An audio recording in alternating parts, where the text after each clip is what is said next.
Oi, gente, hoje eu vou falar sobre o incrível O Outro Pé da Sereia, do Mia Couto. Faz muito tempo que eu queria ler esse livro, Mia Couto é meu escritor favorito, e eu sabia que eu ia gostar desse livro, já tinha ouvido falar muito bem dele. Eu ganhei de Natal da minha mãe, gostei bastante.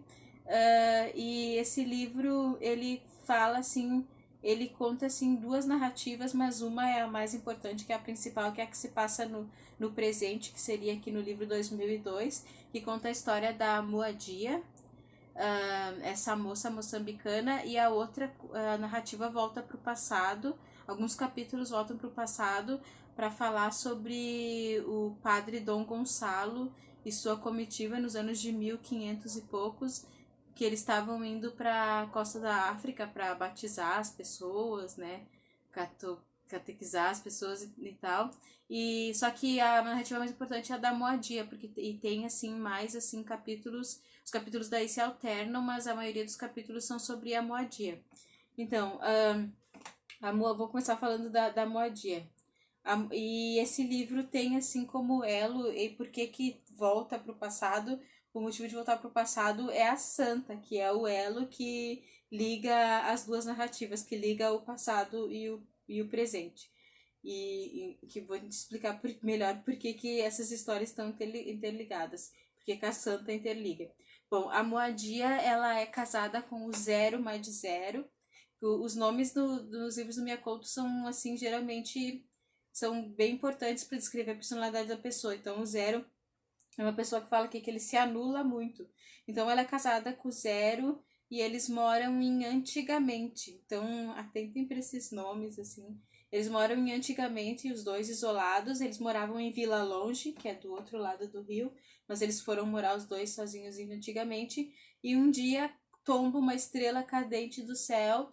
Quem conhece o Miyakoto sabe, assim, e quem não conhece também, já para ficar sabendo que o Miyakoto usa muito de literatura fantástica, do fantástico nos livros dele, eu gosto muito disso.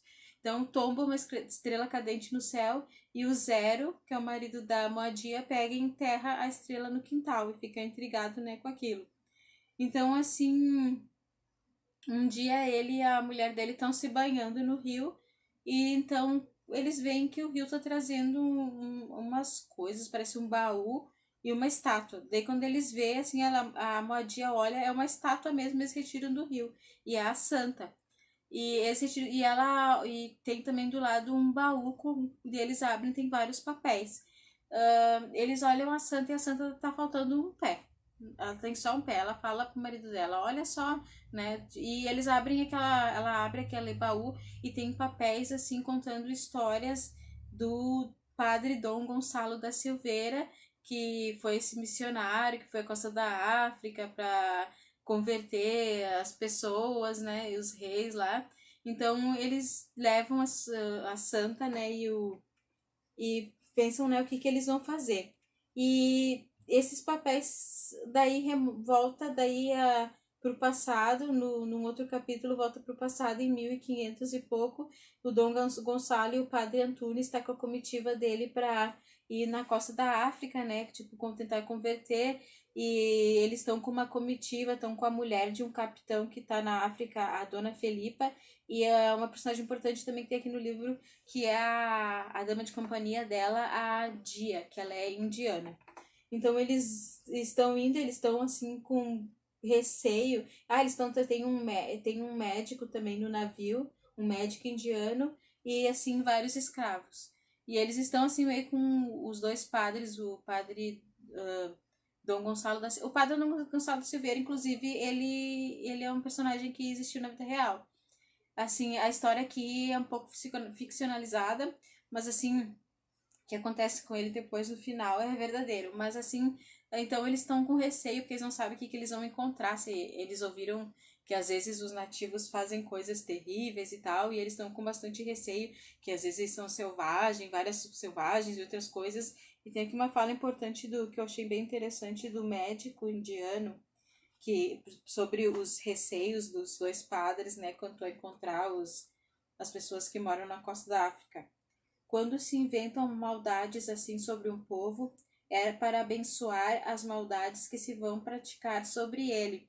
Tem várias frases assim, tipo, assim, tipo, bem verdadeiras, que te calam, assim, profundamente, tipo essa daqui. Porque inventam maldades sobre o povo, sobre os povos que eles vão conquistar, catequizar, converter, para depois, assim, justificar as maldades que vão fazer com esse povo, para justificar, escravizar, matar essas coisas. Então tem várias frases assim. E outra coisa que quando tem uma parte que quando eles encontram um dos reis africanos, eles assim, o rei pergunta pro filho dele, ué, cadê as pessoas que estavam com você e os padres, os portugueses comeram eles? Então, tipo, eles também não sabiam quem eram os portugueses. Então, se eles estavam achando as pessoas nativos selvagens, eles estavam vendo também os portugueses como pessoas que eles não conheciam, que poderiam ser pessoas canibais, né, tipo, pessoas perigosas. Então tem essa dualidade. E nesse navio, quando eles estão indo para costa africana, tem um escravo que é um personagem importante aqui, que é o Nimi Nissundi. E quando ele vê que o padre Dom Gonçalo tá levando essa estátua, que é a santa, para África, ele olha a santa assim e começa assim a fica muito devoto, assim, se ajoelha, fica horas ajoelhado na frente dela, e ele fala que essa santa é Kianda. A Kianda, ela é uma divindade angolana que é o equivalente à nossa Iemanjá. Então, tipo, ele disse assim que na verdade a Kianda, que é uma divindade das águas, ela é uma sereia, né? Dele acha estranho porque ela tá com os pés, né? Então ela não deveria estar com os pés. Então o que que ele faz? Ele pega e decepa um dos pés da estátua de madeira, por isso que é o outro pé da sereia, porque quando ele vai decepar o outro pé, porque ela tá assim, ela tá deformada com os pés, ela é uma sereia, os padres impedem ele, não vou falar o que que acontece depois, mas por isso que essa mesma estátua vai chegar no Rio lá para Moadi, assim, séculos e séculos depois, com um pé só, né? Então, daí fico pensando, né? Por que será que essa estátua tem um pé só? Daí aqui, né, conta exatamente por quê. E daí a gente volta pro presente, porque essa estátua é o elo entre o presente e o passado, mas a Moadi é também. A Moadi, ela consegue, às vezes, transitar no passado e no presente. Tipo, olha só o nome dos lugares, né? Vila Longe, antigamente. Então ela consulta um curandeiro, Lázaro Vivo, para ser o nome dele, Lázaro Vivo, para saber o que ela poderia fazer com aquela santa. Daí ele fala para ela levar numa igreja, e as igrejas que tem lá em Vila Longe, que é onde ela nasceu, e ela deixou toda a família dela de lá para seguir o Zero Zero, que ela casou com ele, e os dois viviam isolados. Então ela pegou e, né, decidiu voltar, né, para com a santa, né, para procurar uma igreja, para levar para uma igreja, e ela lê os papéis, também começa a ler os papéis e entender, né, o que que tem por detrás da história daquela santa, que aconteceu naquele navio. Então ela volta para a terra dela e reencontra a mãe dela, dá a impressão que ela não via há uns anos, a Constança, e o padrasto dela, o Jesustina, que é um indiano. Tem uma coisa interessante que fala do Jesustina, que ele é bem amargurado, porque ele esconde um grande segredo do passado, e ele virou alcoólatra. Tem umas coisas aqui que eu não vou falar, né, o segredo, mas que fala que o Jesustina, o padrasto dela, mantinha aquele ar de ter sido feliz apenas antes de nascer. Então, e daí tem outros personagens também que estão lá. Ela tinha irmãs que também foram embora e casaram, que cita aqui, mas não se chega a citar o nome.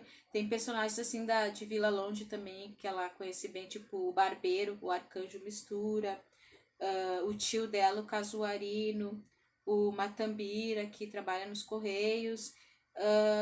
Então ela volta e a mãe dela pergunta para ela assim se é o Zero mais Zero, que é o marido dela, né? Ele tem assim várias cortes abertos no pescoço. Tinha até esquecido de falar isso. E às vezes ele toma banho e sai as gotas de sangue. Daí a mãe dela pergunta: é verdade que o Zero morreu? Né, o marido dela. E ela fala: não, se ele me ajudou a vir até aqui. Ele tá com o pescoço machucado porque ele tá cortando uma árvore que tinha espinhos, né?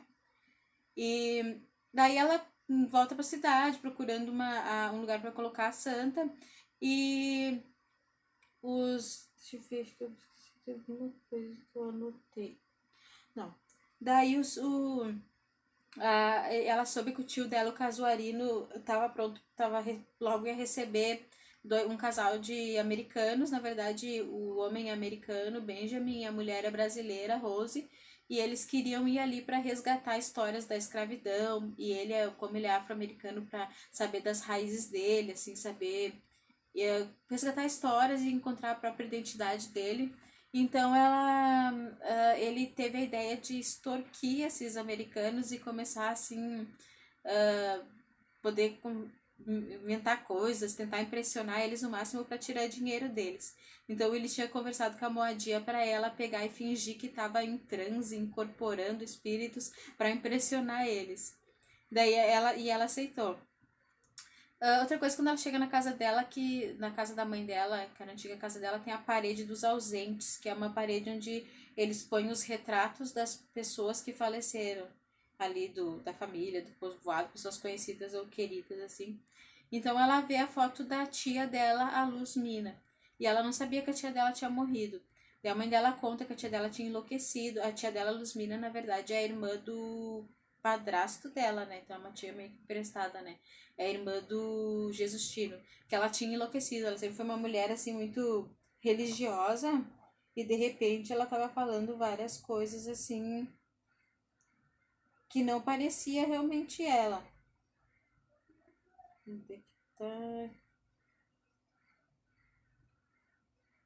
Gente, perdi a página.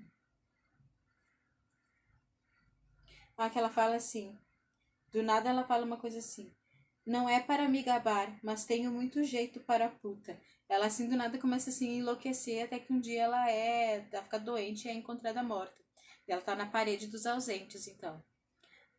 O livro aqui também toca muito na questão do machismo dos homens, assim, tipo, o Zero, que é o marido da Maudie, ele é machista, tipo, ele tem que andar, assim, na frente da mulher e tal. Só que, assim, o que acontece é que, em compensação com esse machismo, um dia ele sonha com a santa, mas e ele também sonha que é mulher. De um dia ele acorda e fala pra Maudie que ele é mulher. Então, tipo, esse homem machista e tal, de certa forma, ele reconhece, assim, o grande poder, assim, feminino, grande, assim, a essência, tipo, de que ele não depois eu vou tentar explicar melhor com outro exemplo. Tem um outro exemplo aqui que é o Edmundo, que é o falecido pai da Moadia, que morreu quando ela era criança. Ele foi um militar nos tempos coloniais e ele não gostou da ideia da independência de Moçambique. Então, quando ele morreu, ele estava sempre esperando, assim, algum tipo de condecoração pelo trabalho dele de militar. E um dia ele morreu, ela era pequena, ela foi olhar no caixão, ele imaginando que ele estaria assim com a roupa de militar, e quando ela olhou no caixão, ele estava vestido de mulher, estava com vestido, batom vermelho, lenço na cabeça, sapato, e ela olhou para a mãe dela e falou: Mãe, que zombaria é essa? Vestiram o pai de mulher. E ela: Foi teu pai que deixou escrito, antes de morrer, ele deixou escrito que ele queria ser enterrado assim. Então ela pensou, mas tipo, ele escolheu até o vestido florido que ele queria. Então, tipo assim, são homens assim, que eram extremamente machistas com as suas mulheres, assim, mas que depois reconheciam essa força feminina, assim, as mulheres do livro do Mia Couto sempre são assim mulheres bastante intensas, assim, geralmente elas são o foco central dos livros dele, talvez em Terra Sonâmbula não, mas a maioria dos outros livros geralmente são mulheres, assim, uma terra chamada, tipo no Coração da Leoa, como é que é o nome? Nossa, me esqueci o nome do livro, tipo, geralmente são mulheres, assim, fortes, assim, que tem bastante história para contar, então, então essa questão do machismo, né, é super machista e... Bom, voltando para a história, os americanos chegam, o Benjamin e a Rose, e nessas, né, já tá tudo assim combinado assim para enganar eles. O que eles falam? Pô, daí antes dele chegar, o Casuarino combina assim: pois vamos à questão que se coloca, os americanos vêm buscar histórias de escravos. Daí o barbeiro falou: não diga que vem buscar escravos numa altura dessa. Qual buscar escravos? Francamente, mestre Arcanjo, escravos no tempo de hoje, pois nunca houve tanto escravo no mundo. Então tem várias frases assim bem impactantes assim que tu para te pensar mesmo. Então o Benjamin vai conversar com diversas pessoas e ele conversa com o arcanjo que não gostou nada dessa história de ter que enganar os americanos e fingir. E ele começa a perguntar pro arcanjo, o Benjamin, começa a perguntar pro arcanjo, o barbeiro, se ele acredita, por exemplo, em reencarnação. Daí ele fala que acredita em reencornação, que é dele. O que é isso? É quando o marido é traído duas vezes pela mulher. Tipo, dele viu que eu não ia conseguir conversar nada com ele. O Casuarina inventa várias mentiras, leva ele para conhecer o Lázaro vivo, o curandeiro, e já alerta o Lázaro vivo para se vestir assim, ah, como assim um curandeiro de antigamente, assim, com colarzão, assim, com o torso nu, com roupas assim, nada de modernices. E escondeu o telemóvel, porque o curandeiro ele tinha um celular que chama aqui de telemóvel. Né? E ele ficou impressionado com isso. E ele também levou, fez combinou com a Moadia incorporou espíritos, e os espíritos que ela incorporava, ela estava contando a história do Nimini Sundi, o escravo, da, da história do padre Dom Gonçalo e da história daquelas pessoas daquele navio. E daí, quando ela estava incorporando, ela incorporava tão bem que a voz dela mudava, que eles começaram a acreditar, inclusive a mãe dela e até o Casuarino, que ela não estava fingindo, mas que ela estava incorporando. E a gente mesmo, lendo a história, a gente começa a pensar que acho que ela tá realmente incorporando espíritos do passado, porque ela lê os papéis, ela sabe o que aconteceu no passado naquele navio. Ela tá lendo para a mãe dela também. Então ela sabe o que aconteceu ali, mas ela tá falando algumas coisas que a gente lê na narrativa uh, do Dom Gonçalo que ela não, talvez não soubesse. Então ela tá falando algumas coisas que, tipo, incorporando o próprio Nimi Nisund e outros. Tipo, ela tá falando algumas coisas que na verdade ela não saberia. Então tu começa a ter essa coisa de que talvez ela tivesse realmente, né, possuída por espíritos, né? Então fica essa dúvida. E outra coisa é que o passado sempre ecoa no presente, sempre ligado, e a Santa liga eles, mas assim, tipo, tem frases assim, várias frases que se falou no passado, ali no 1600 naquele navio, que se fala ali em Vila Longe, coisas parecidas. Por exemplo, o Dom Gonçalo fala uma coisa de que, eu estou inclinado a morrer, mas não estou inclinado, não querem me matar, alguma coisa assim. O padre fala, e se eu não me engano, e o arcanjo fala a mesma coisa. Daí a Moadia fala, acho que ele lê os papéis, e ele não responde, né? Então provavelmente ele não lê os papéis. Então são coisas assim do passado, assim, frases que são repetidas, assim, tipo. E outra coisa é que quando um escravo morreu no navio lá em 1560, a Aya Dia, que é a dama de companhia da Dona Filipa, pega e põe sapatos no escravo, e daí no futuro lá fala alguma coisa assim, em 2002, em Vila Longe, que morremos, entramos na vida descalços e saímos descalços. Quer dizer que a gente não, eu interpreto assim, que a gente, na verdade, não vai precisar, pode botar sapato na gente, mas a gente tem descalço, aquele sapato vai desaparecer, tudo vai desaparecer, a gente tá saindo da vida como a gente entrou. Então tem várias coisas, é um livro muito bem feito, assim, tipo, e que ecoa no passado e no presente, pra história, assim, se fechar do jeito que ela se fecha. E, assim, o livro tem um final, assim, muito impressionante. Tinha várias dicas, e quando sobre o que estava acontecendo. Tem gente que acho que talvez tenha percebido. Mas assim, quando eu ler de novo, que eu com certeza quero ler de novo uma hora, eu vou prestar mais atenção, porque tinha várias coisas que eu pensei, é verdade, como que eu não percebi? Então, o final é bem impressionante. Tipo, não é aquele final assim, inimaginável como Terra Sonâmbula do Mia Couto, que tem resenha aqui no canal, mas é assim, também um susto, assim, tipo, te dá uma tristeza, uma melancolia, e é uma surpresa, assim, triste, mas então é um final assim também bem incrível, e é um livro incrível. Eu gostei muito desse livro, e eu acho que eu já posso dizer que ele vai, não, com certeza ele vai entrar para os 10 melhores do ano de 2020. O ano recém começou, mas só que é tão bom que eu não sei se vamos ver se esse ano ainda tá recém começando, se vai ter algum livro que vai bater esse livro assim, tipo, porque nossa, eu gostei demais. Não sei não se ele não passou um rio chamado Tempo, uma casa chamada Terra, que era o meu favorito do Miyakoto. Outra coisa que tem muito bom nesse livro é as frases. Tem muitas frases assim que te calam, te fazem pensar. Por exemplo, eu vou falar uma que outra aqui, porque eu marquei o livro inteiro. Que é assim, o escravo Nimi Nisundi, que é um personagem importante do passado, fala. O padre pergunta, tem medo de morrer? E ele não é morrer que me dói, o que me dá tristeza é ficar morto. O que significa isso? Quer dizer assim que ele não tem medo de morrer. O triste é não estar ali, não sentir mais, não saber mais de nada, não saber da vida, não poder respirar o ar, não poder viver, não poder sentir a água na pele. Quer dizer, o que dói é não estar mais vivo. Tipo, parece uma coisa óbvia, mas se tu for pensar, ó, não dói morrer. O ruim é o que me dá tristeza é ficar morto, não ser, não ter mais assim nenhum papel nessa vida, nem não poder mais fazer nada, não acabou, igual as plantas, os animais, é isso, né? Deixa eu ver, tem uma outra frase que eu gostei bastante também, que é essa aqui, que é do Arcanjo Mistura, que é o barbeiro. Esse mundo não é falso, esse mundo é um erro. Vou ler só mais uma, porque essa daqui também é bem impressionante. Que a Constança olhou a poeira que estava assim na casa e ela falou: essa poeira não vem da terra, mas dos anos. Temos medo do pó porque é uma prova de que o tempo existe e nos vai tornando obsoletos, quase minerais. Não, o pó é a passagem do tempo. Outra coisa que eu queria falar, assim, tipo que, bom, livro incrível, mas assim, pra finalizar, é que eu achei a capa assim, ó, a capa aqui é a santa, assim, ó, não tá sem um pé, mas só que assim, essa daqui é a Nossa Senhora Aparecida, né, porque é o manto, né.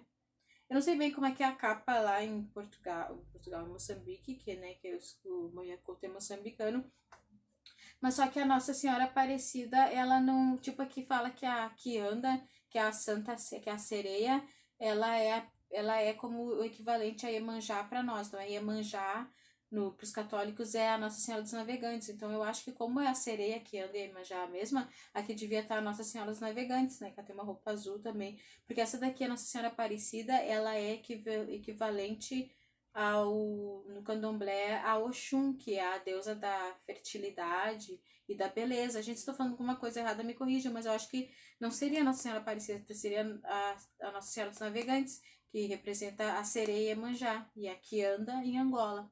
Então, bom, gente, só esse detalhe que eu queria falar. Bom, gente, é isso. Livro incrível, né? Eu espero não ter me demorado muito. E vou mostrar bem ligeirinho o que eu tô lendo. Eu tô relendo pela terceira vez o Capitães de Areia para mim fazer uma resenha.